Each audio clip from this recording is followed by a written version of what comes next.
Hi, Kirby. Thank you so much for joining me today. I'm super excited to have this conversation with you.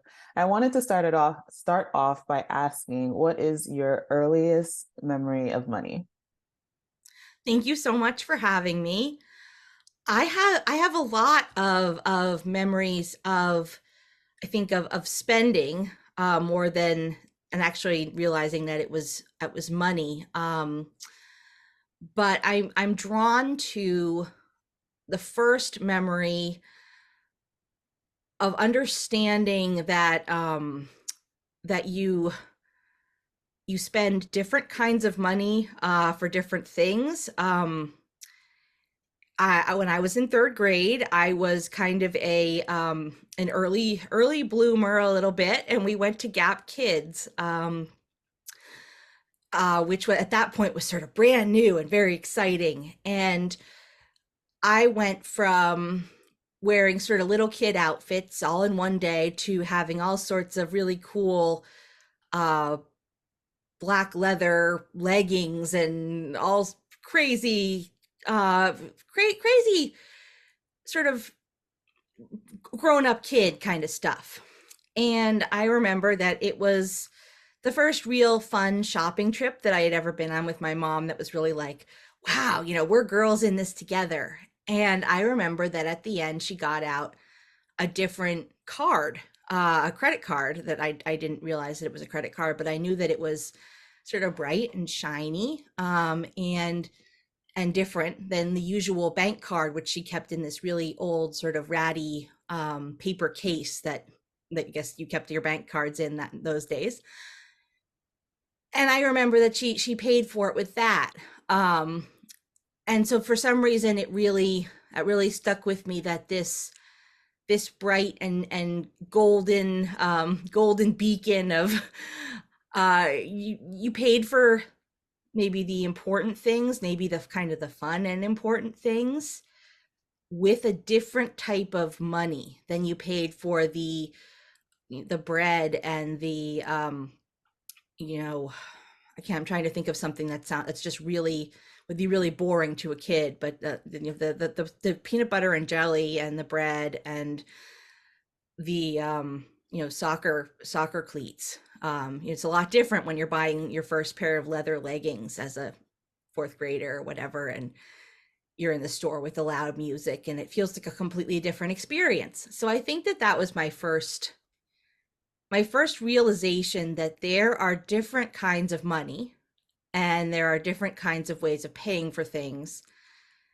And kind of unfortunately that one of them, which of course is the credit card, is much more exciting looking and fun looking than the other one, the debit card, which at that point was,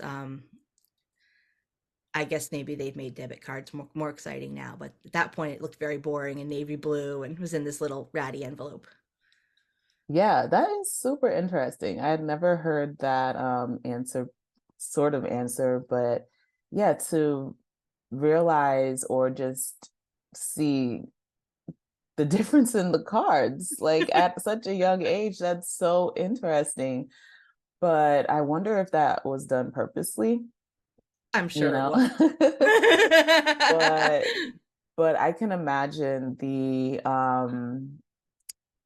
impact that kind of realization had on you. So you said you have a lot of memories about spending.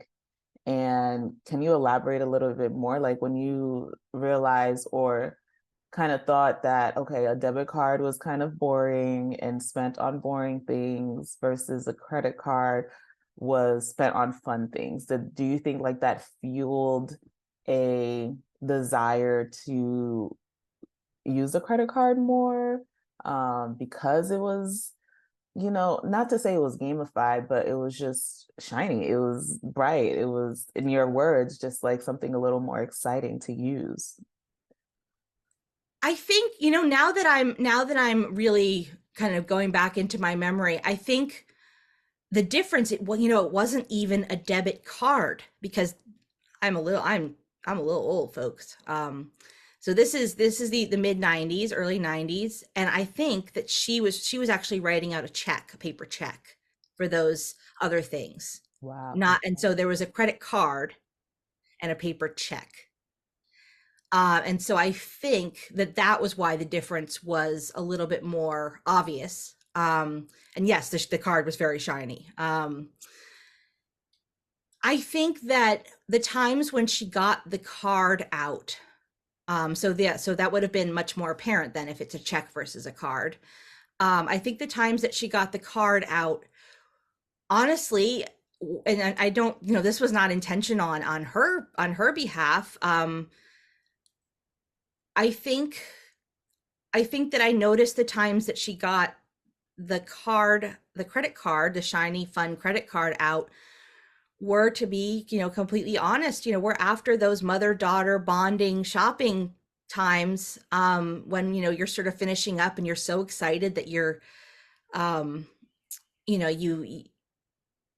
honestly just had a really fun day, and then you're also getting to leave with all these fun, gifts and prizes. And I think that, when the times that you see the card come out, in my mind, it was almost sort of, and this I don't think was really reinforced by anything that was said to me, but it was definitely in my mind like, this has been a really big trip. This has been a really good trip, because we were buying things for me. And so it was almost sort of like, ding, ding, ding. You've really done well this time and it had a little bit to do for me, I think, in my early marketing and selling ability of how much can I get out of this shopping trip. How can I convince, that we really need both t-shirts that are navy blue. One's navy blue with stripes on, and one's navy blue, and when one is certainly goes better with this, and what I've just so many different things that kids and grown-ups come up with to justify their purchases. But I was a very, very, early adopter of marketing techniques, and I think honestly, seeing at the checkout counter, seeing, because I wasn't adding up prices as they went along, in the fitting room or anything, but I think that when I saw that card come out, and I really have not ever thought about this before until today, but I think that when I saw that card come out, it was this little signal to me, not only of, whoa, this must be a big one, but also, sort of, Kirby, you did a really good job convincing back there. What were what were some techniques that worked for you? Let's put those in our back pocket for next time, which I'm not very proud to say, but I think it's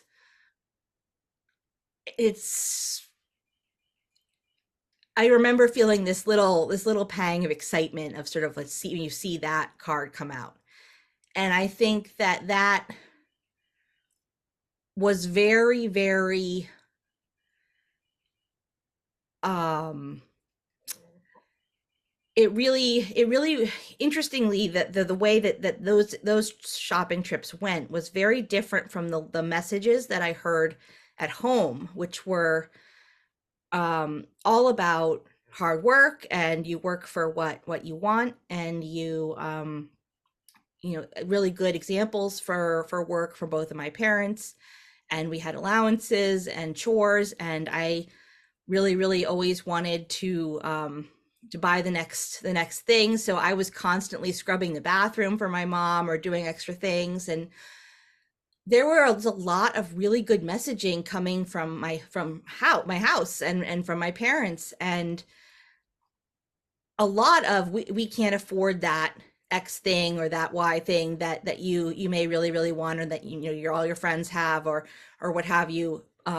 You can work for it. Here's a way to get it. But, a lot of, we can't afford that. We can't afford that. You can't just buy everything. And then somehow there was this alternate universe that existed on these shopping trips, that, because I think honestly it was just really really fun for me and my mom to be out there doing this thing that was just ours.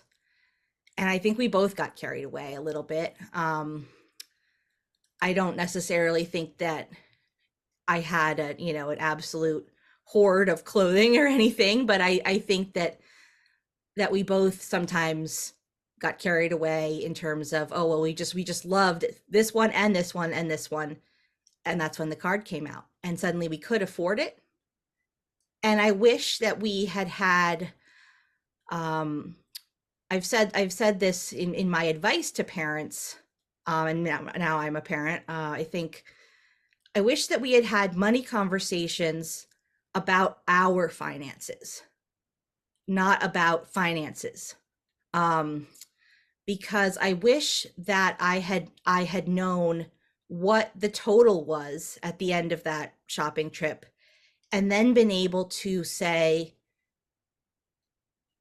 if it's, let's say it's $70, know where that $70 fits in the, as you grow up, your understanding of it could grow. But maybe as a fourth or fifth grader, okay, so let's review. We spend $200 a week on everything else, so here's $70, and that's close to half of that. So where is that $70 going to come from? Let's not in a making you feel guilty way, but just in a, let's just put this into its place kind of way. And I think that we didn't ever really discuss in numbers what we had. We talked a lot about it in conceptual ways, and we talked a lot about it in terms of, I want $25 for this. Well, then you do this amount of work. And I think that was great. But I think for me, what would have been really helpful would have been put that in its place with the rest of the picture. Because as much as I wanted the dress and the both shirts and both pairs of pants and everything else, I think that in some ways, if I had known where those things fit in the budget, or in, here's a budget plus extras, but this takes 100% of your extras fund, or whatever, I certainly would not have viewed it as sort of a victory of like, wow, you did good negotiating. I would have viewed it as a real thing, as a real, this is real life. This is once you leave this store and that money has been spent, it has to be repaid, whether or it has to, it was just paid with a debit card or whatever. But either way, it has to be repaid. It has to be paid. This store does not exist in a vacuum where it's a place of fun and gifts and games, and then it goes to your closet and you never have to think about the money. I think if I had to think about the money in terms of something else, in terms of our actual life, that might have gotten me a lot farther. But my parents, like most parents, like most families, I think you either think that the concepts will be more valuable, or you don't want to admit that you for whatever reason, you don't want to say the numbers of what you bring in. You don't want to admit money stresses that may show up. You don't want to, if maybe the numbers, going to sound, I mean, $100 sounded big to me as a kid. So maybe the number is whatever the salary is going to sound so big that they maybe don't think that the child will take anything from that other than, wow, that's a lot of money, I could do a million things with that.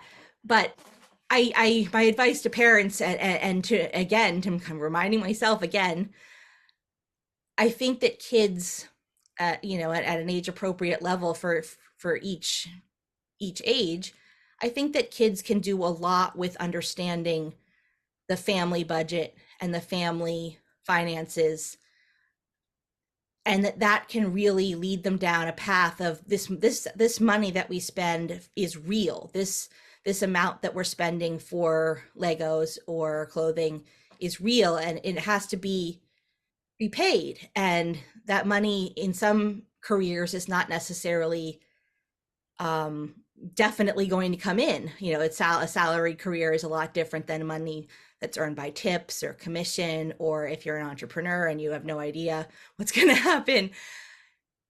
You know, I think that would have been helpful, and it would have helped me, hopefully, from viewing shopping trips and the shiny golden card as such a little competition of let's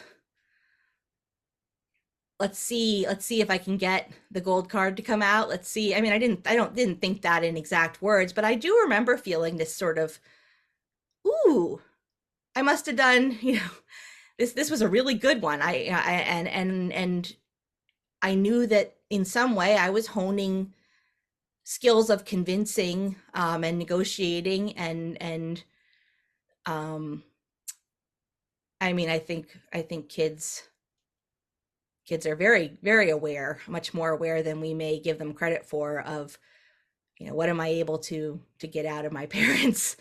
And I was, and I didn't necessarily think that I was conning her or anything, but you feel like, wow, this is a lot of stuff. Or I got that gold card to come out, and that was exciting and that was fun. And um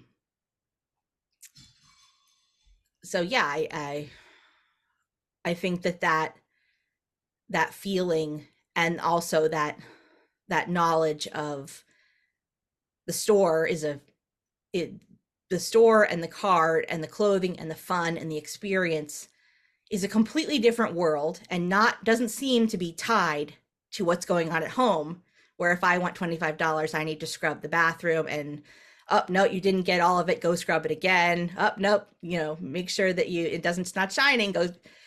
That was hard to earn that $25.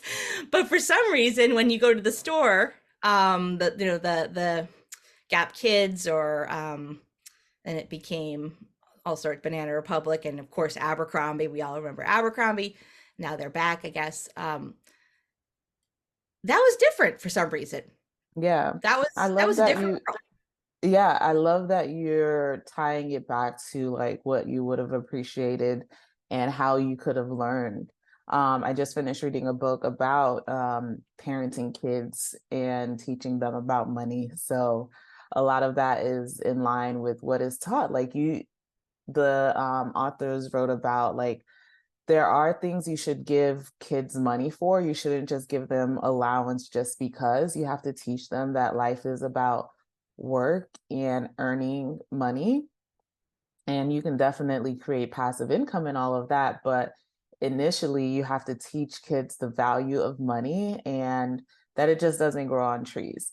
You don't want to teach them scarcity kind of mindset or anything like that. But having, what you're saying is what they said, just having the connection between, this is how much I made or can make, but when I spend it, this is how it feels, and how it is. So did you guys ever have any conversations about, like, this is money I'll have to pay back, or anything like that? I know you mentioned you did not speak about money at home.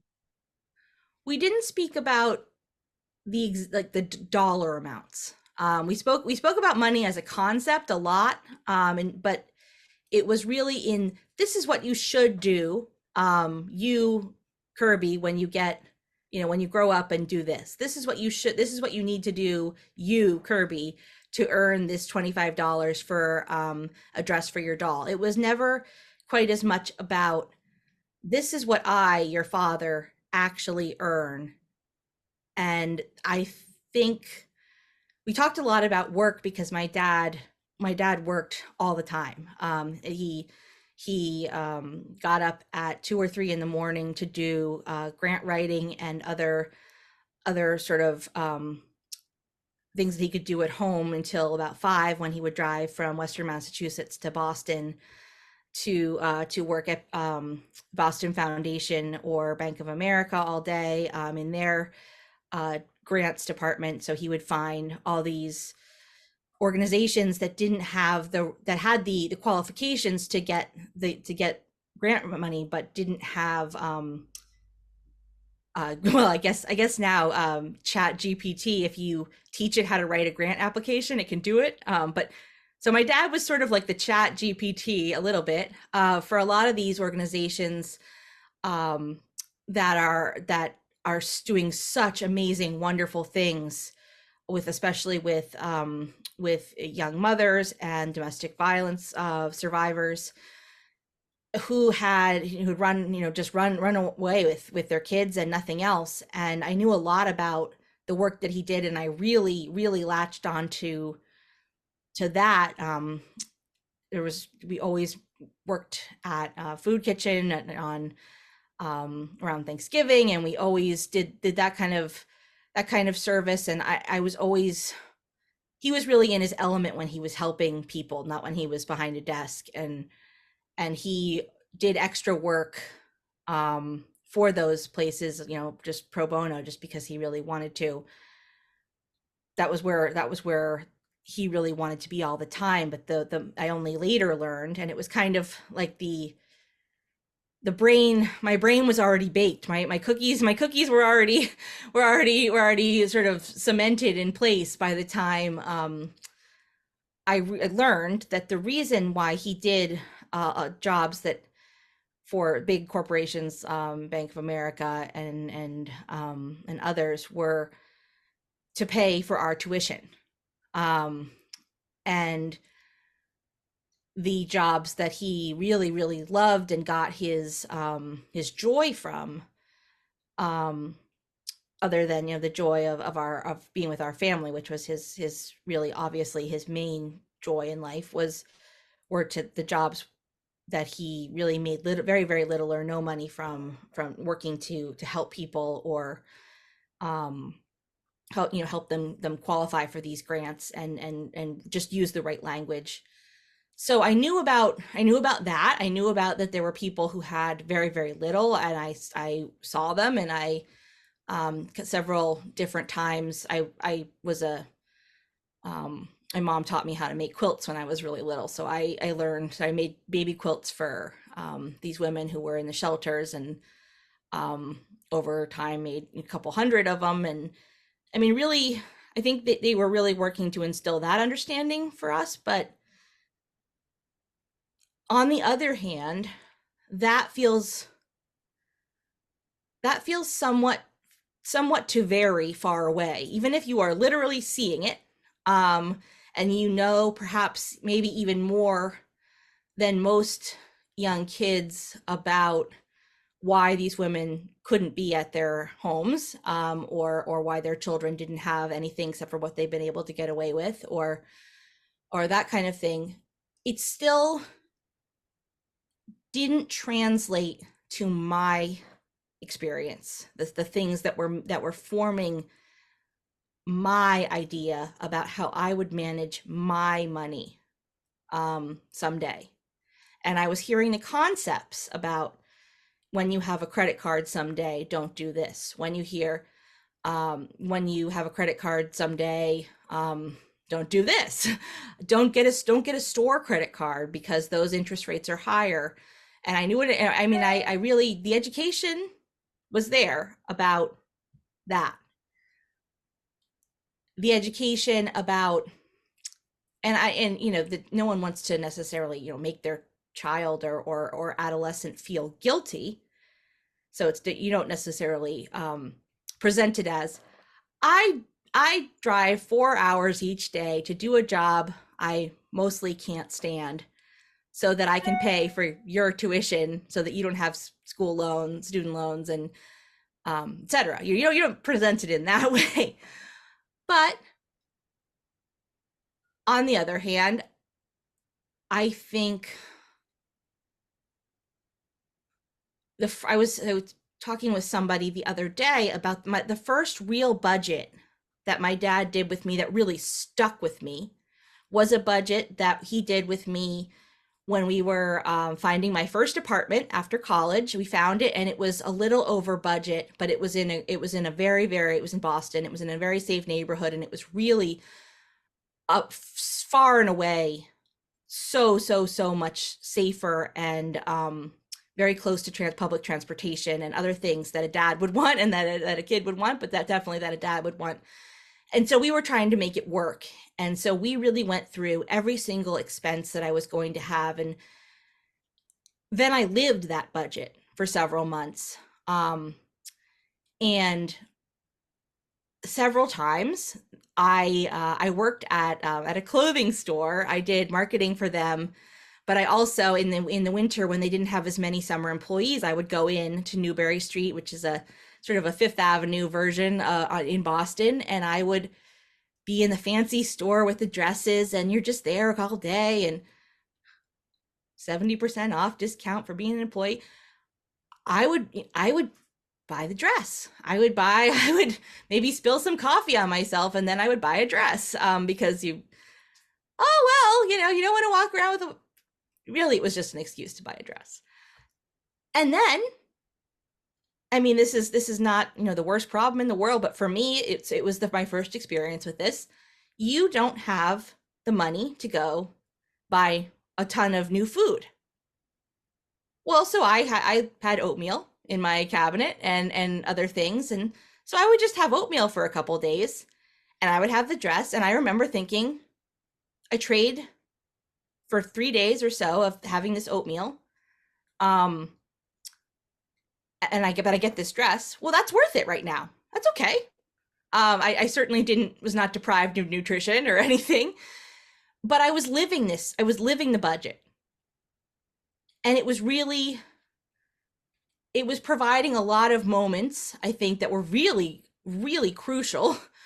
Unfortunately, it was a little bit late because I had already graduated from college, and I already did have this debt that we can talk about, this credit card debt that I was sort of accruing. And I also only lived it in the exact way that it was really written out, because about 6 months into my living in Boston, I met the man who was going to become my husband, and I kind of knew that right away, and so did he, which is really lucky, because otherwise I would have been chasing him around.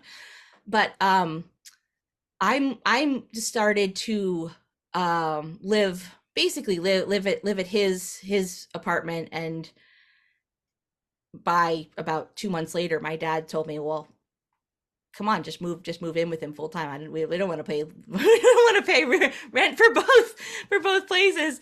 And yeah, he had met the guy in question, and he loved him, which was different from past boyfriends who he chased around with shotgun practically. I know he definitely wanted to. So the things got a little bit murky, or a lot murky, when merging of finances occurred. And I never again really had that very, very, very clear, this is what you are bringing in. This is what this costs for your apartment. This is what your electric bill costs. This is what I know that I obviously could have written that all out myself and worked with my husband to be to do that. I should have. But I guess when you have a backup plan, i.e., honey, I'm a little short right now. I bought a dress, and I'm gonna I'm gonna be eating oatmeal. All of a sudden, maybe he went to the supermarket, and it's not as obvious as it is when you are you, and you're paying your bills. And if you don't pay your bills, you have the food in your cabinet, and that's it. And that I think that lesson for me, if it had been longer, and really, become like a muscle, as opposed to just sort of something that I was trying out, I think that that would have been really, really helpful. But obviously, one does need to learn to go to the next step, which is if you're going to cohabitate with somebody, you need to and merge your finances in some ways and not merge your finances in others. You need to have that discussion too. And we just sort of went into it where, you know, yes, we talked about who was going to pay for what, and we did that.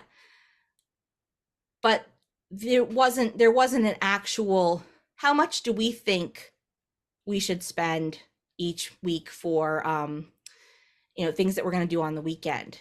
There wasn't an actual number that we just sort of spent it.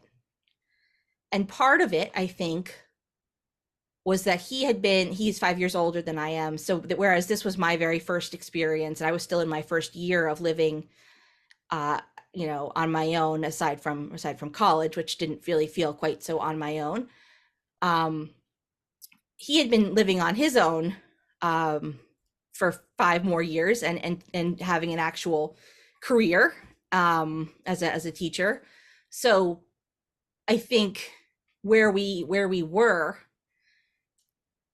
once I started with Advantage in 2008, so about a year or so after I met him, I began to come home with all this information and all this the beginning of my, hey, guess what? These things that we're doing at the office, there's all this information about money and how we should. And I am very happy to say that at the time he had credit cards that he was it was sort of the thing where the envelope comes and you know that it's in there, so you don't even open it because the bill is there. And he heard me spouting off about all this credit education and all the good things that you should do and the things that you shouldn't do, and he started to turn those habits around. So maybe I thought that was enough, that that was, you know, what, that was really great, and that was good for our future. We knew that we were going to get married, and we I would say, I guess a year after that we were engaged, and then a year after that we were married. And we were very my dad and my husband and I all really felt that it would be really good to go into our marriage debt free. And that was kind of a huge thing, because I had $40,000 in debt. And I what suppose kind of that debt probably was it? brings us to our next question. What kind of debt was that? So if your dad worked all that much to make sure you had no student loan debt, was this all credit card debt that you accumulated, or what kind of debt was it? So this debt was all credit card related debt. It was all shopping debt. And the debt, as much as it would be somewhat easy to look at what I've said so far and say, oh, she took those experiences with her mom where she went shopping and the shiny golden card and joy, joy, joy, and spending brings dopamine hits, and you feel that would be pretty easy to say. That would be pretty easy to assume that that's where that debt came from. And you know what? I assumed that that's where my debt came from for 20 years. I assumed, and I felt ashamed, and I'm more than ashamed, like really terrible about myself as a person, that I had let this happen, that I had made this happen for 20 years. Really quickly, Until why did that seem like how did you realize that $40,000 in credit card debt was a issue? Like, compared to what? Did, like, your husband or fiance and father, like, kind of so my take you? for my father, he had in his mind, and certainly I would say that there was a lot of evidence to this feeling. He had done everything humanly possible to tell me not to go to stores and get store cards and spend that money at that high of an interest rate. Don't ever buy things that you can't immediately pay back. Maybe don't have a credit card at all if you can't handle that. All the lessons. And again, it would be really easy. And for 20 years, I spent feeling really, really, really terrible about what my dad's the file that I found that was actually I was given later on after my dad had passed away was labeled Kirby's money problem. And it had the statements in it and the this and that, different plans for how to pay it off, and just all the documentation. But here's the thing. Kirby's money problem, shame, bad. I'm in this field for 20 years and I feel, well, I'm in the field for 15 years, but 20 years of shame, and I'm in this field for 15 years and I am learning and I am helping even my husband, helping people even in my own house, and hopefully people out in the real world with their money, and designing things that hopefully, and I think do help people to feel motivated to do something about that feeling of feeling overpowered by your money and feeling controlled by past decisions. But I didn't put something together. And one day, last October, I was quite literally in a hole in my backyard because my son likes to dig a lot.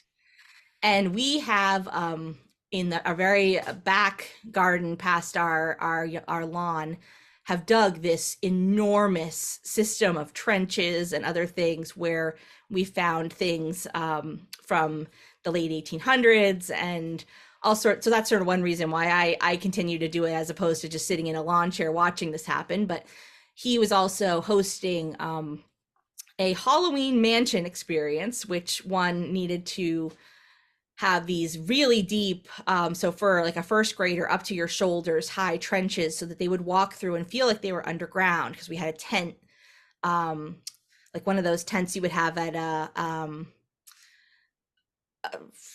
like a barbecue, or if you were having a soccer game and you want to stay at, so just the top, so there's no sides really. And then we actually had some sides so that you would be in the trench, and then you'd have a top and sides. You'd feel like you were underground, but there wouldn't be a risk of cave-in, which I, as a mom and as just a general human, could not invite all these people to my house and say, go into the thing that might cave in and kill you. And let's not do that. Let's not do that. So I'm in the trench. I'm in digging in the trench. And it's October. And things are getting close to Halloween and a Halloween mansion experience. So I've been digging for a while. And I guess I was really ruminating over life. And it occurred to me that it was going to be the 20-year anniversary of when I was raped. I was raped on Halloween in 2002. I was a freshman in college. And it was totally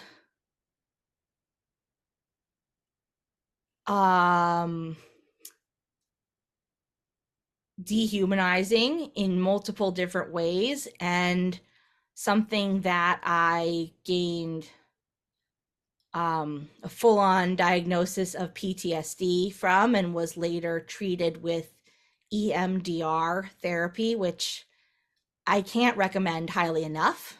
What is it? What's EMDR therapy? So EMDR, I should have looked it up prior to this and gotten you a really good explanation. But basically, a therapist who's trained in this helps you sort of almost meditate to a point where you are able to, for very, very brief, like 15 seconds, in a safe environment where you kind of are able to say that you are, yes, I am safe. Yes, this is, I'm keeping my eye movements still. I'm focusing on a point, sort of off in the distance or something, so that you're not feeding the fight, flight, or freeze response, which I guess involves a lot of rapid eye movements and, but basically you're keeping your body in a place where you and it are trying not to have that response, but in your mind for 15 seconds at very, very limited amounts of time, you are putting yourself into the parts of the event or events where you have gotten your trauma from. And then you are carefully sort of brought out by the therapist, and you talk over what you're trying as much as you can to not lead your mind the way that we usually lead our minds when we're thinking about something that bothers us. So we are, instead of justifying something, or, oh, I can't go there, that's too scary, or I wish I had saved that person, or, oh my God, that was so stupid that you were in that room with that guy. Oh my gosh, what were you wearing that night? Oh my God. Nope, you're just thinking about as it happened. And then just letting sort of random thoughts pop into your head and feeling safe enough. And that's the kicker. And that's why you have to find someone who you really trust and who you really feel like can guide you through this. And if you are working with someone you don't feel like that, maybe look for someone else, because it's crucial. What random thoughts pop into your head before you're taken out of that little moment by the therapist and asked sort of what came into your mind during that? And then you explore that, because the most non-connected things will come into your mind, or sometimes things that you really don't expect. So basically it's about finding out what really triggers you, as opposed to what you may think triggers you and why. And maybe in my case, there was a lot of things that came to me about anger that I had, and that was not directed at the guy who raped me or his friend who was apparently at the other side of the door, and there was a banging at the door that happened throughout most of it. And at very early on, I said we should leave, and he said, "Do you want so and so to come in and join us?" And I said no, and he said, "Well, then you better keep quiet." So there was this banging at the door that continuously was going on during this whole time. So so back there I am in EMDR therapy 2 years later, and or a year later, I'm a sophomore in college, and I'm thinking through those moments, and I come up with, I wished that in the days and weeks and months afterwards, I was mad at all get up at my parents, at my father in particular, because I wished that that he had come running through the door and rescued me. I wished that he had displayed anger to a point of, I wish that he had wanted to kill these guys. I wish that he had told me that he wanted to. I wish that he I wished that he had. And there was a lot that came from that, but a couple of very early on recognitions for myself that were really important about things that I felt ashamed of from that scenario, or that night, that I felt really, really ashamed of, that turned, I really was able to, in this situation, once I focused on them, realize they were sort of coping mechanisms, um, things that I had said or things that I had done, and sort of those breakthroughs early on were very important. But this breakthrough with my dad was a little harder, because what can he do? Even in terms of many, it's been, it's a year, and obviously, I'm sure that he had emotions that he didn't want to share with me, but basically, yeah, what came out of it was I was pissed. I was really, really, really, really pissed. And so I knew this. So I've known this for 20 years, that I was pissed at my dad. And actually, I told him that, because he knew I was doing this therapy, and I told him, and I said, like, I know this is a weird conversation to have, because, but I'm doing this therapy now, and I wish that you had this, and I wish you had that. And I wish that we could go into that dorm room and fucking destroy it. I wish that we could take hammers and axes to the walls and destroy it. Now, here's the part where my dad is the best person in the world, because he did fundraising for the college that I went to. He had a long relationship with them. They were renovating the dorm. And my dad, Mr. Not talk about his feelings, pretty shy, went down to the physical plant. And he talked to them, and he said, this is something happened to my daughter in this room, and we want to go in and wreck it. You're renovating and you're doing demo. Can we go in there with tools and hack the shit out of it? And they said, yeah.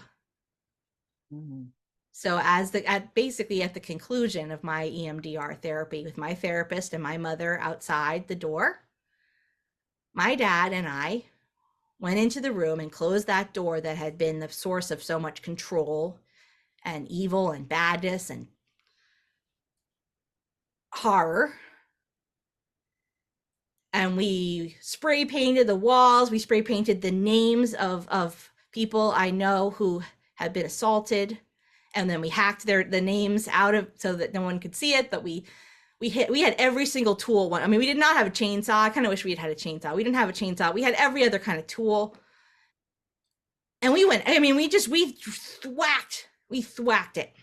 And the other day, I thought, do I still have this? And so I looked.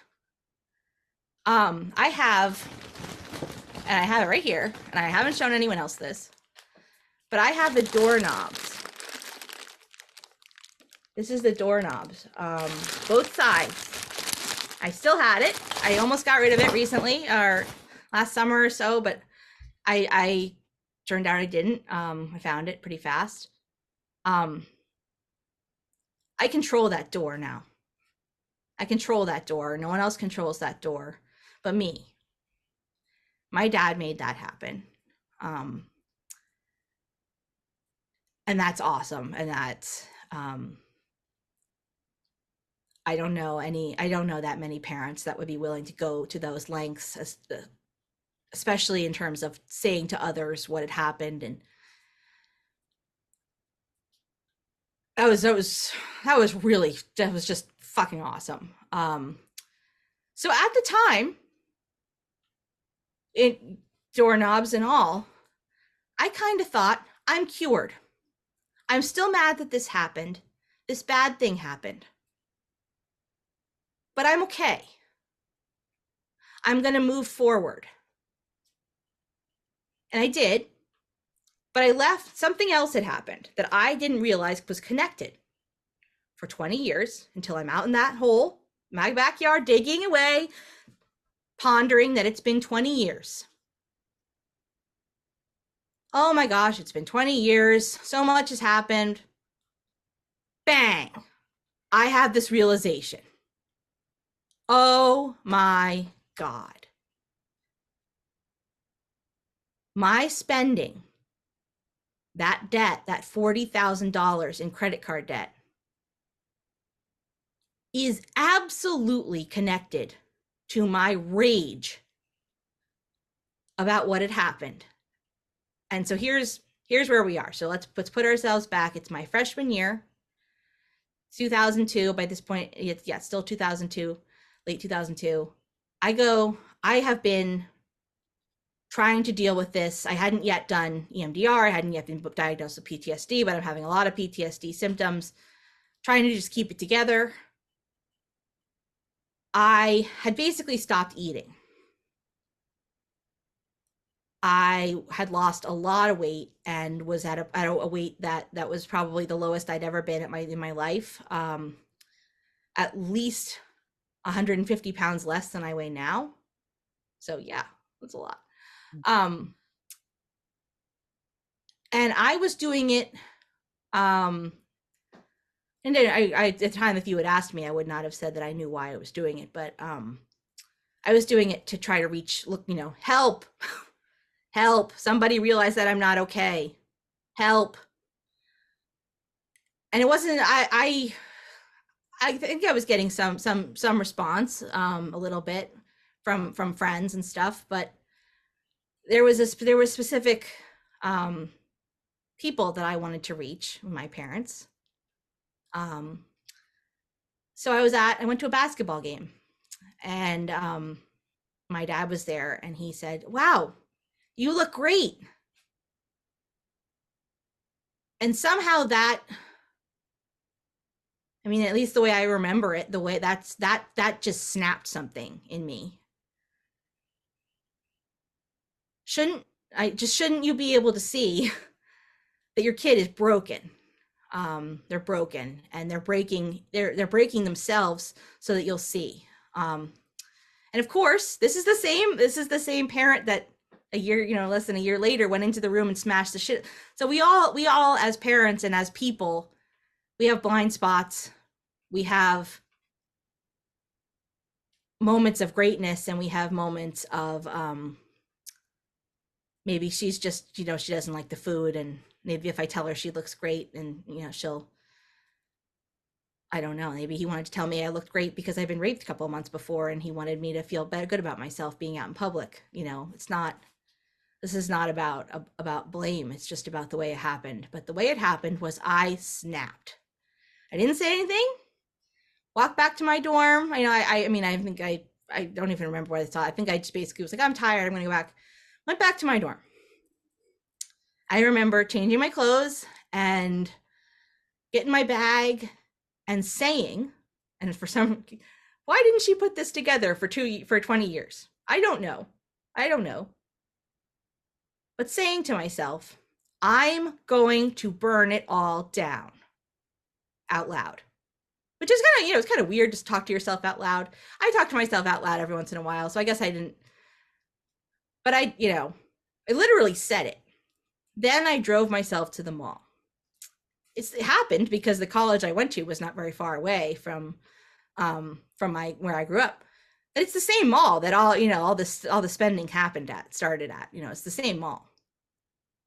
I went into every store that I could possibly have an interest in: Abercrombie, Banana Republic, Gap, Macy's. And I got their store card.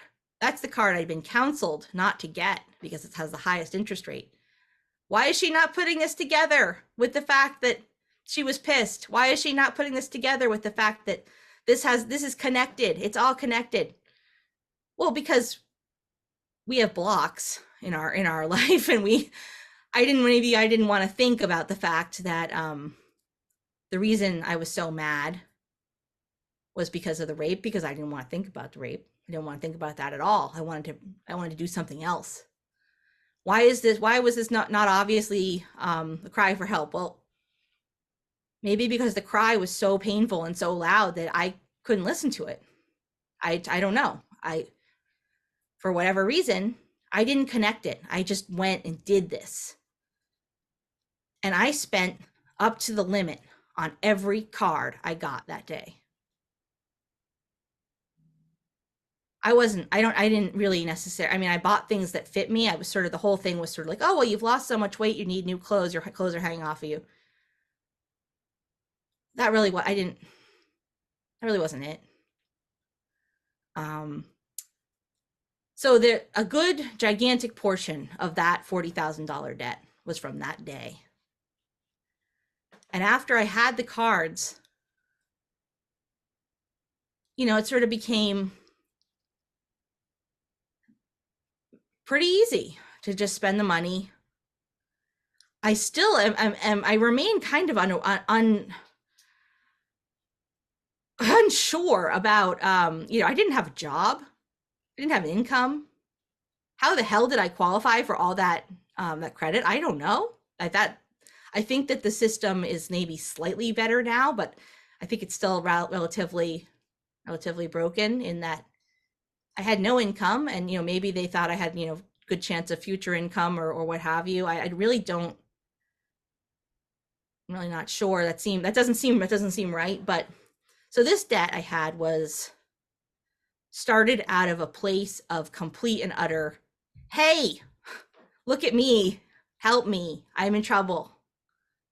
And yet when I finally did, a year later, say, help me, I'm in trouble, let's look into therapy for PTSD. Okay, we got a diagnosis now, PTSD. Let's do EMDR. Let's talk with about this a lot as a family. Let's bang that shit out of a dorm room. Let's have the doorknobs 20 years later. Let's everything. I felt like the whole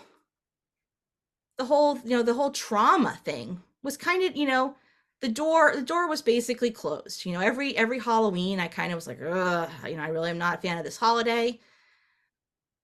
But other than that, I tried not to think about it very much. I have been an advocate for trauma victims and survivors. I was in my school's production of the Vagina Monologues by Eve Ensler. Several years in a row, I wrote a monologue that was about what happened to me and performed it 3 years in a row in front of the people that went to the same school as I did and so knew this whole thing. Talked about it pretty openly. I felt like I had become an advocate. I felt like I had become a survivor, like a real survivor, and a thriver. And on many levels, yes, I think that's completely true. Yeah.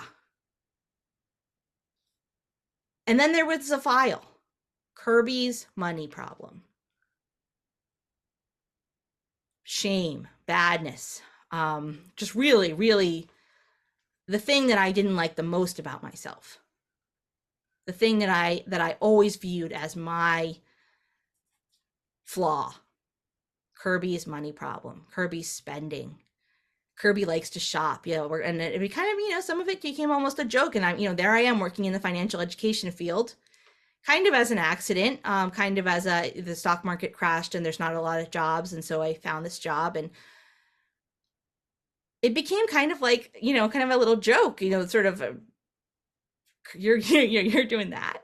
And then I think it became my super strength in some ways, because how do you best design a tool for somebody who doesn't want to think about money? You get somebody to design it who doesn't want to think about money.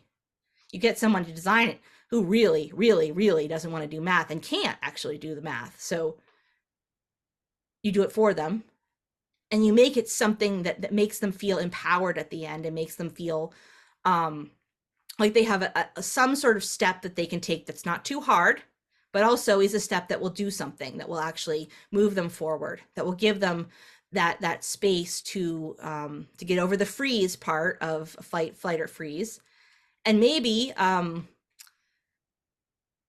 get them to ask for help or ask a question or feel more empowered, like, hey, I'm doing this with my money, so I can do this, or I build on that.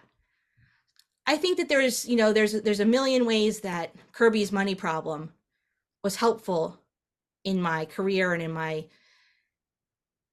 my formation of sort of who I became. There was still this horrible shame, and still spending habits that I am not, I up until this last year were not good, and were not affordable.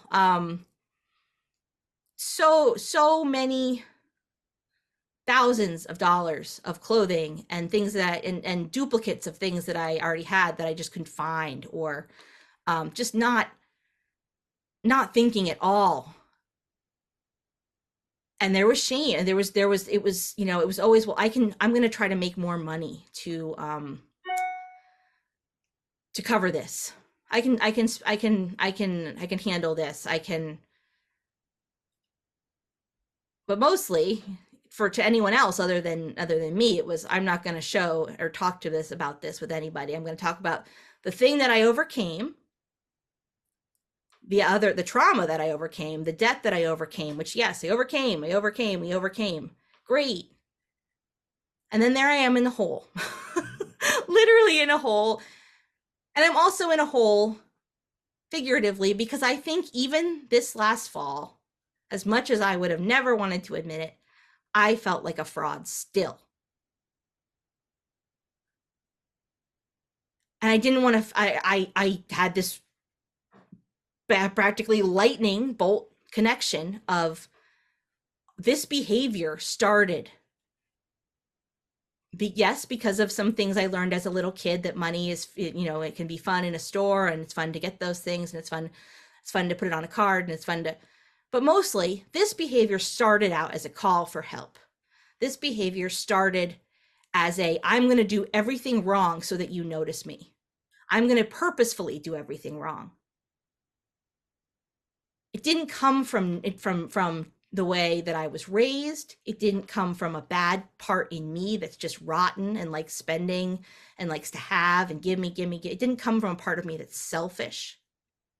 It came from a part of me that was hurt. It came from a part of me that broke and rewired itself in order to fix itself.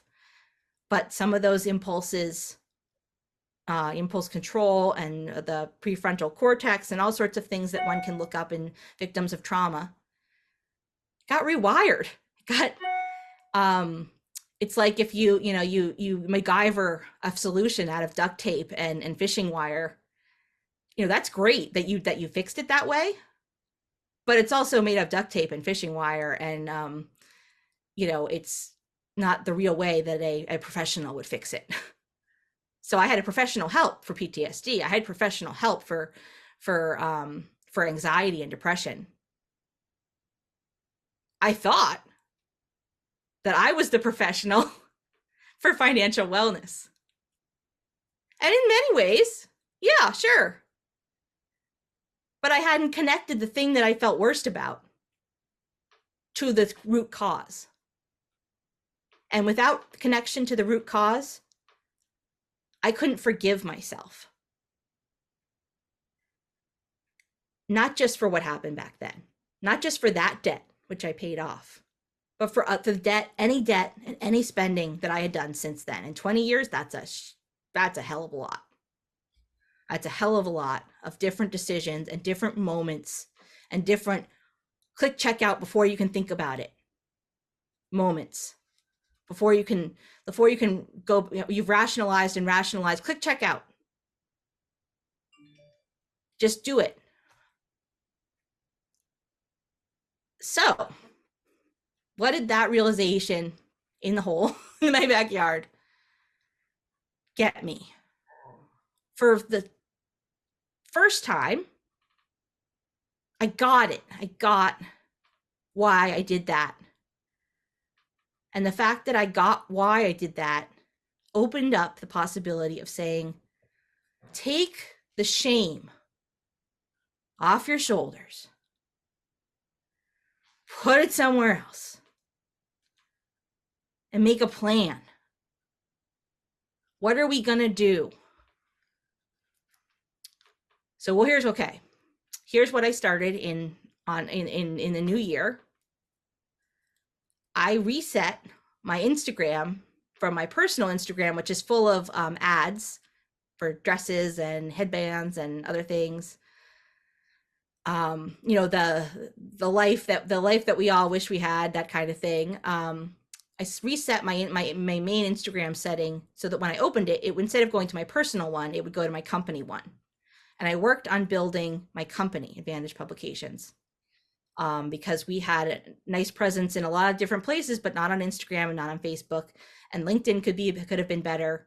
Basically, the idea, the theory was, let's work on getting the dopamine hit of click checkout or whatever it is, the feeling of sort of satisfaction, or I did a good job, or just the general chemical reaction that happens in your brain.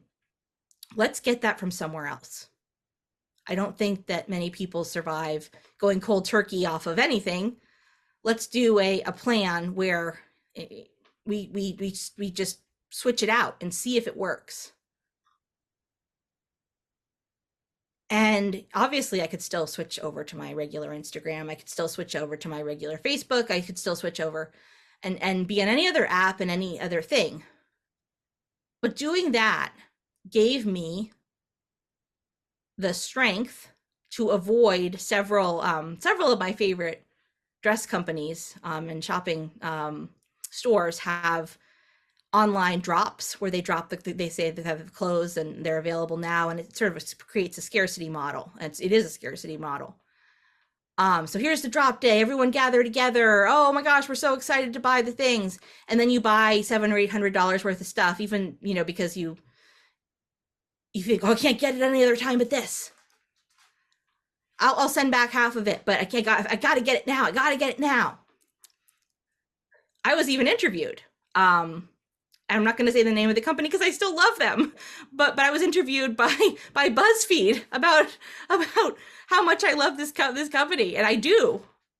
I still do. I don't think that you know, that they're doing anything that's predatory, but it gets a lot of people to buy their stuff. And I was one of them. And so what this New Year's Eve changeover got me was by February or March, when they had their spring drop of clothes, I was strong enough because it started to work. I started to gain followers. I started to gain interaction and engagement for my business instead of just for me and and whatever picture I posted or whatever it was. And that was really exciting. I didn't realize, I thought, I mean, I certainly was working on it before, but I didn't realize if I worked on it a little bit more, if I worked on it in the search of that feeling, more would happen. More engagement, more followers, more good stuff, more opportunities. And that excitement was so powerful for, you know, the parts of my system that needed that chemical or what have you, but also just for my brain. I didn't shop that drop at all. I didn't shop the next one. And boxes, I mean, I feel like the UPS driver and the FedEx driver must be like, oh my gosh, you know, we send her a condolence card? Like, what's going on? Because there's not all these boxes showing up at our house anymore. And I just was thinking about this a couple of days ago and realizing, whoa, there has really been a big, gigantic difference. And yes, there are things I still want to work on a lot. There are things that I still have to figure out how to budget for and how to actually have a budget and how to actually, but the impulse buying that I had been doing for 20 years rolled to almost a complete stop. If not, I mean, I would spend several $100s on clothing for my kid. And then, interestingly enough, his school instituted a dress code where they weren't allowed to wear sort of fun clothes with little appliques and sort of fun sayings on them and stuff. And so it became more boring for me. And I basically stopped buying him stuff. It turned out that we still had plenty of clothes and it was all kind of still good. So that was helpful too. I would name the school and give them a shout out here, but I don't think that they're on, I don't think that they're listening on, but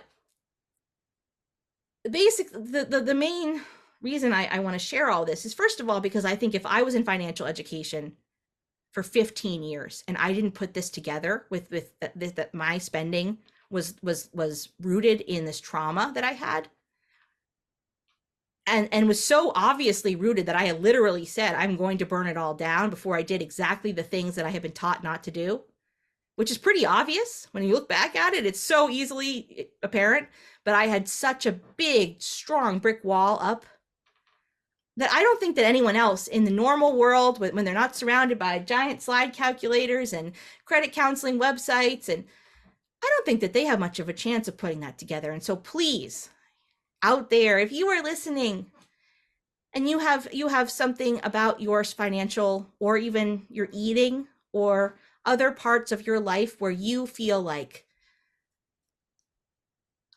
maybe I'm doing this to ask for help, or maybe I'm doing this because something in me hurts, give yourself the grace and the belief and the honor that you yourself deserve. And first of all, ask for professional help of any kind, because I did in for PTSD, and that was incredibly helpful and probably saved my life. But second of all, if it relates to your spending, and you're able to say, there's something in my spending that I'm not a fan of. But I don't, maybe you think you know why you're doing it. Maybe you don't. Maybe you haven't really thought about it. I would say that there's a pretty good chance that you're spending or you're saving or something in your finances that you don't like, a behavior that has happened that you maybe feel ashamed of, or you don't know what's happening, but you don't like it. You certainly are living it and you don't like it because it doesn't feel good at tax time or whatever. Maybe there's a part of your past, of your childhood, or something really nasty that happened in your life that either you think you've dealt with or you think is in a completely different category. Those two things, your spending and your saving and all your financial habits and your everything that makes you you, including the really, really bad stuff that we put in the other room and close the door and lock it, maybe they're connected. It's pretty easy in some ways to say, oh, my finances, my money is not connected to my brain and my heart, the things that have happened to me. It's just my money. That's just my money. That's outside. That's it's such a sterile non-feelings topic. It's so not. It's so not. Every single time, if you purchase groceries and you pay your rent and you pay for your life insurance and you put money into your retirement and you do all the quote unquote right things, that's not just because you know the right things to do. It's because all the things in your life have correlated together into these things are protective things. These are good things to do, to have a house or a home, apartment, whatever it is that you're paying for, to have shelter, to have food, to have, if you're putting money into your retirement and your life insurance and your budgeting, all those behaviors, those positive behaviors, it could be that you're doing them because you learned all the right things to do and you're proud of you're doing the right things. But there's also a feeling in there, a feeling of why you want to do it, a feeling of maybe something that you saw as a kid that you either don't want to do or you do want to do, you want to echo.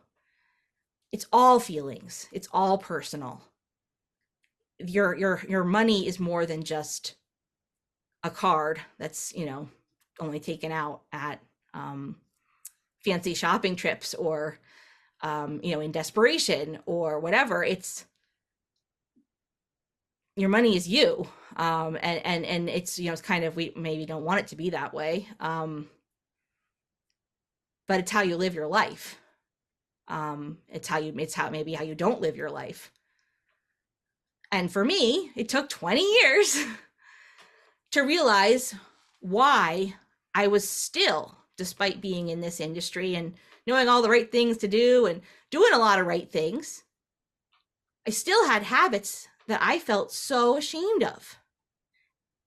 And I didn't connect them to this thing that happened that wasn't my fault.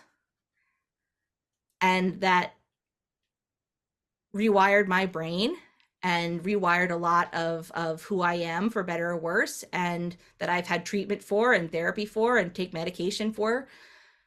I didn't want to connect those things. And I think I don't really know why I didn't want to, because when I did, it allowed me to not only forgive myself, but to actually move on and to find other methods to get whatever that spending was giving me, and to feel really good about it, and to be at a place now where it's been 6 months and really good stuff is happening. Really good business stuff is happening. But more than that, I don't hate myself.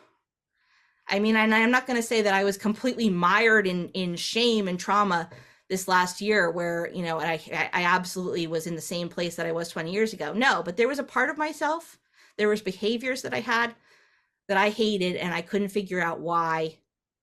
And I was so tired of thinking about why that I kind of had quit thinking about why and just locked them away, in terms of analyzing, until I was in a hole with a shovel digging, and it just hit me. And I got, out of that lightning bolt, the power not only to forgive, because I think that's the first step. It's the first step to any really, really big journey out of trauma, or out of something where you have so many strong emotions, is to forgive, or as I like to say, give yourself grace. Because carrying that hatred and that all those bad emotions, that's what you're doing. You're doing the bad or negative or bad for you behaviors, like the spending, but you're mostly, what you're doing is you're carrying around those feelings that come during and after, and are all interspersed. And if you're carrying those things, I believe you can't carry anything else, or you can kind of carry something else, but you can't carry it fully. And so for me, what I was doing was I maybe had strapped to my back or strapped to my leg or something. I don't know. It wasn't, I was carrying a lot of other good things that I was working on, and I'm proud of. But there was still this weight, because I felt it when I put it down. I feel like I really, actually, my body felt it. And then it took maybe 2 months or so before I realized what the next action should be, in terms of making this not be a reoccurring thing over and over again. And that was this strategy of focusing on, at least on my phone, focusing on the business. And then when that started to feel like it was working, that was great. But I had already done the hardest thing, which is linking them. And I think the linking some behaviors about yourself that you either don't understand or don't like, and something that happened a long, long time ago, is the hardest thing. And it's also the thing that, it's kind of unfortunate. It's the thing that's the most important.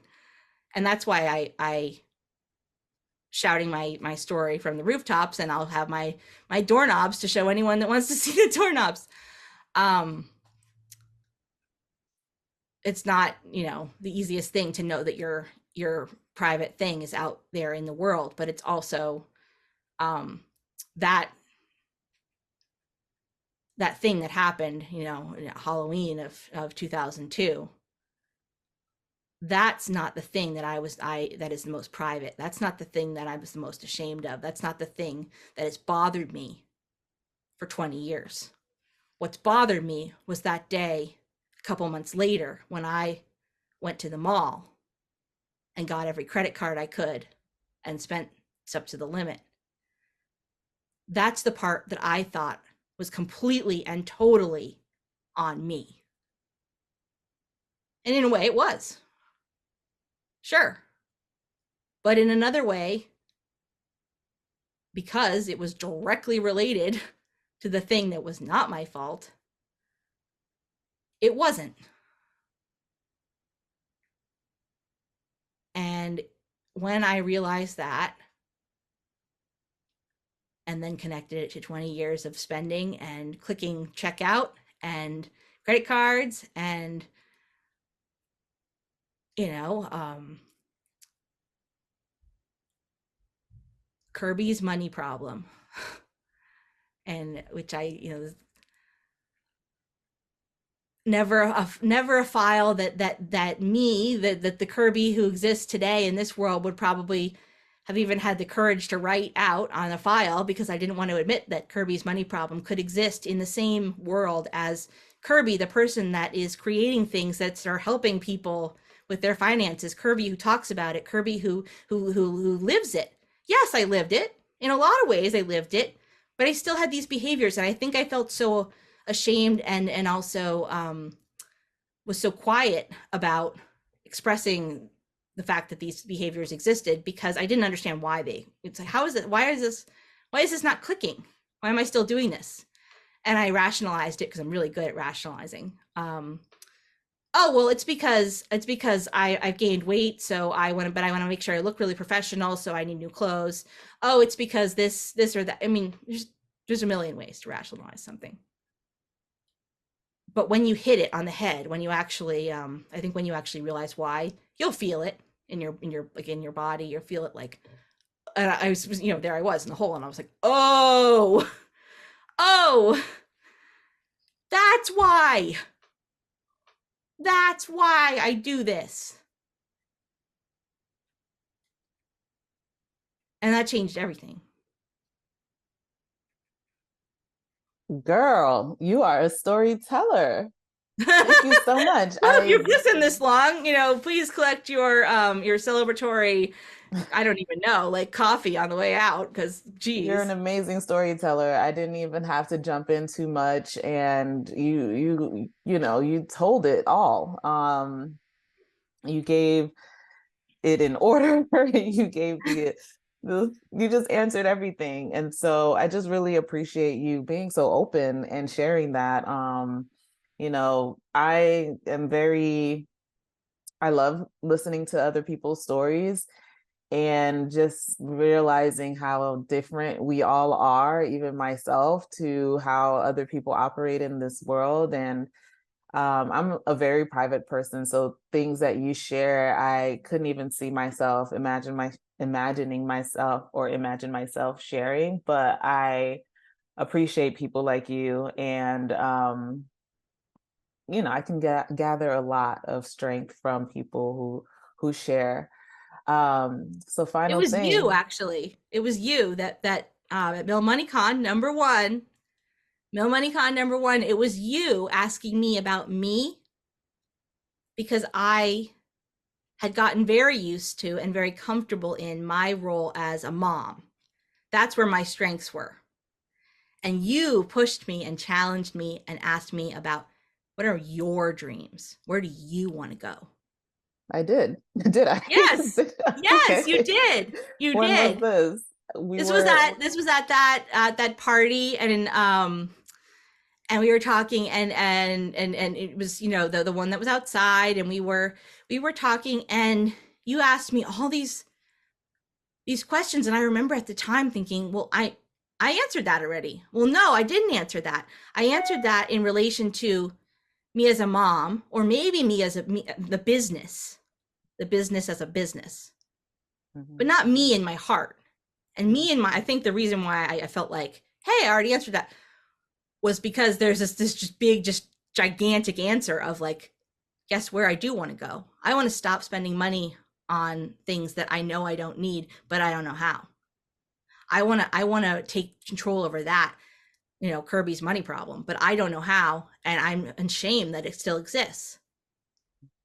And I think I felt, because of that, and because of a couple of other really important exchanges at Mill Money Con, which was, a lot of our first conference out, COVID still happening, but post COVID, whatever we want to say it, there we were in person again, and we're having these conversations. But you pushed me. So thank you. You're welcome. Because You're you got me on welcome. this track of maybe wondering, pushing further about me. Yeah. And that was really something that needed to happen. Yeah. Because you can be open all live long day, but if you haven't had the realization yourself, then you're just talking. These epiphanies are key. I love having an epiphany. I mean, sometimes they're hard, but they are necessary. And yeah, I don't even remember I remember us sitting out there that night, but I don't remember what we were Well, talking it probably about. didn't go anywhere because you asked me and I didn't have an answer, really. But I didn't say, oh, no, I have an answer. Probably answer. I don't even know what it said. But I Yeah, just remember there was I was just there was like talking. that little feeling inside of feeling sort of uncomfortable. And Mm, I've gotten to realize that if you feel that feeling, it usually means go towards it, explore it. hmm But sometimes it takes a while because you sort of put it away. You say, okay, I will do that when I feel when I'm back from wherever the heck we were, North Carolina. I will and make sure that I don't get COVID over the next couple of days, which thank God I didn't. I was so sure I was going to. Um, I'll put that in in a little area, and then I'll sort of ruminate over, but only in bits. And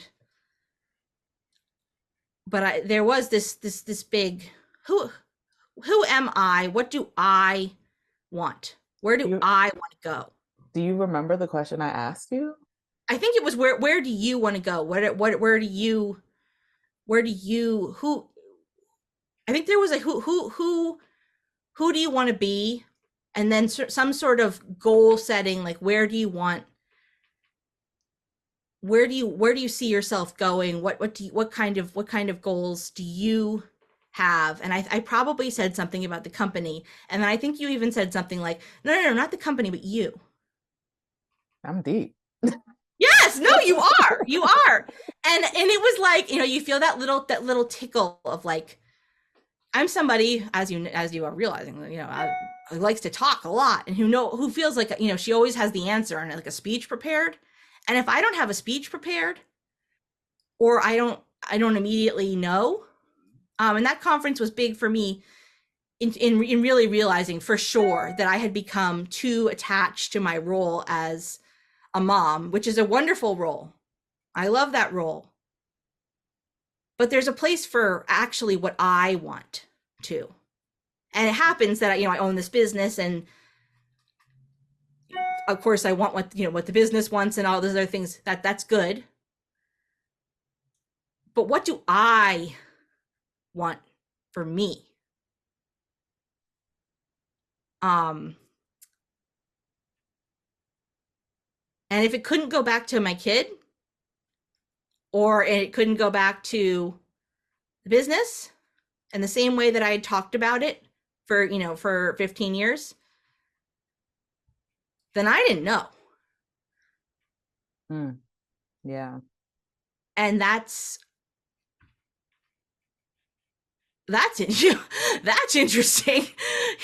That's disturbing and interesting. And we can blame it on all sorts of things. It doesn't really matter why I didn't know, but I didn't know.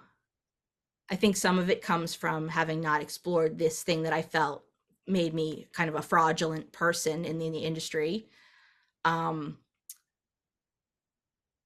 but I think certainly having all this extra time to work on the company and the image of me sort of out there representing not only the company, but me as perhaps, shock of all shocks, so, an expert in this world, somebody that's going to talk about finances on a regular basis and go for their AFC, which is something that I'm pursuing.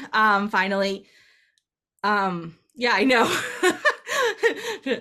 Not going to tell anyone when I take my test because I'm going to give myself, maybe 2 rounds to pass that. It's Just not because necessary. It's not necessary. It won't be um, necessary. I feel very confident about a lot of it, because I finally feel confident about it, which is awesome. But the I certainly don't do the math on a daily basis that is required, and so I can give myself practice tests or what have you, and study, but I don't know, because I don't practice out in the field. I don't necessarily know, as much about that part of it that could come up on the test, and so it's really the whole experience of going for this certification. It's about, yes, it's about getting the letters after my name, and it's about what you do after that. Yeah, sure, fine, but it's not. It's about having the I don't really like to say having the balls, because women have so much more power. It's about having the guts to woman up and say, I'm going to put my name out there to even just be an AFC candidate. That's step one. And that is often, for me, the first step is the hardest step. It's not, once you get to the test, and it's just sort of saying, I'm going to actually set myself up into a position where, yes, I could fail. I think perhaps I'm scared more of succeeding, because it would mean full commitment to, at least in my mind, I don't think in anyone else's mind, it would mean full commitment to practicing what I preach, which Okay. I I'm working on, and I am doing a lot more than I was this time last year, but it's hard not to want all the stuff. It's hard not to fall back in. And we can even have, I'm going to a conference in, the Higher Education Financial Wellness Alliance Summit in 2 weeks. And I have made a promise to myself, and I'm going to share it here.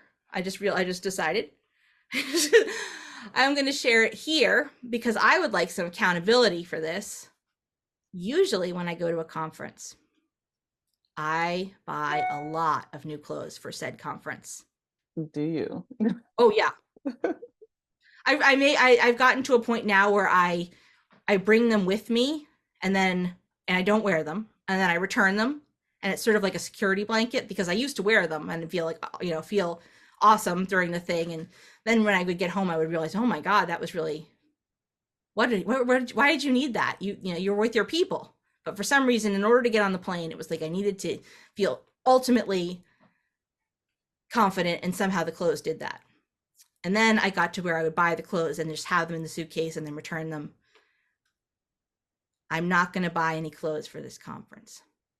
Okay, girl. I'm making the thing. I'm making the promise. I'm making the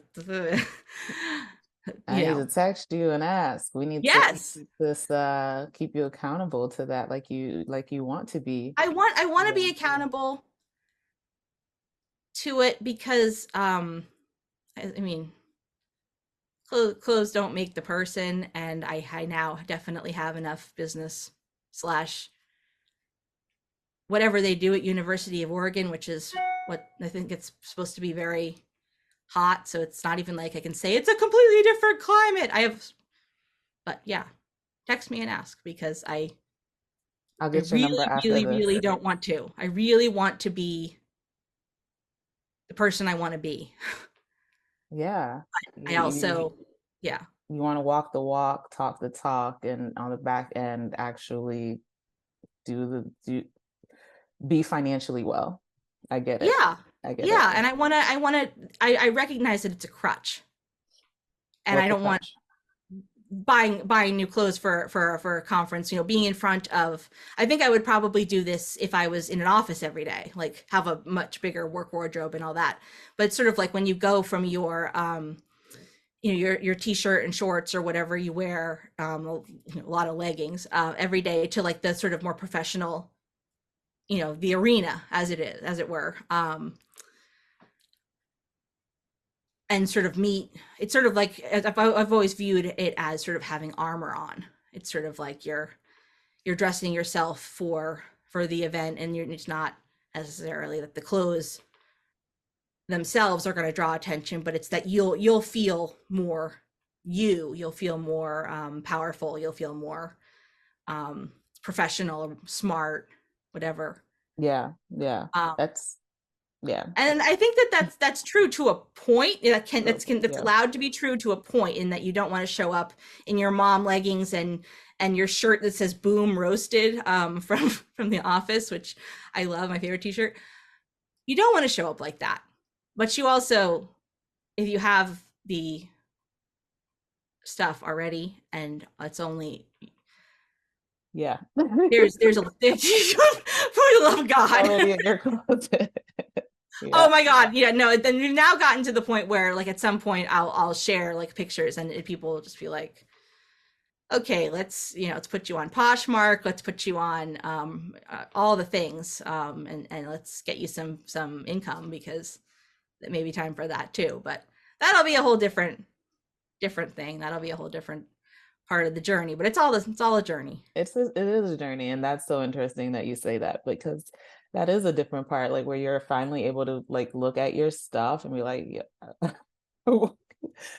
let's do something about it. But yeah, once again, thank you so much, Kirby. Please share your name and a little bit more about what you do in your company, and the best way listeners can follow along on your journey. Okay, so my name is Kirby Williams, and the best way to follow along on my journey is my private Instagram is sort of locked down because there's pictures of my child. So you can certainly follow our Instagram at Advantage Publications. That's with an S at the end. We're on Facebook as well. We just started a TikTok, which is a whole new world, and that is Kirby with the @ sign Advantage. I think I have a grand total of 3 posts, but I'm working on it. And then for my a little bit more sort of the personal stuff, I don't think that LinkedIn is usually used in that sentence, but for a little bit more of the personal financial wellness journey, Kirby Williams on LinkedIn. I think it's Kirby Williams 1. I think pretty easy to find me in that I'm not a guy. I think there's some other Kirby Williamses who are a guy. Just click the one that's not.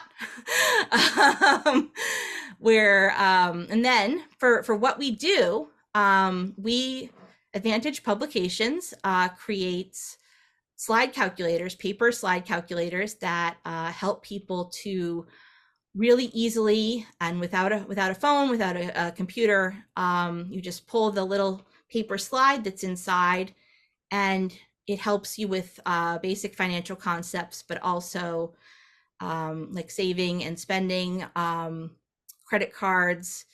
Gives you an idea, not a judgy, you should do this, we don't ever say that, or shows you a couple of different, this is the credit card one, which really helped me a lot. If you were to put in a little bit more money every month toward your minimum payment,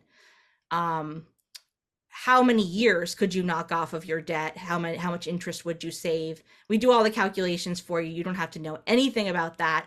You don't have to know how credit cards work at all.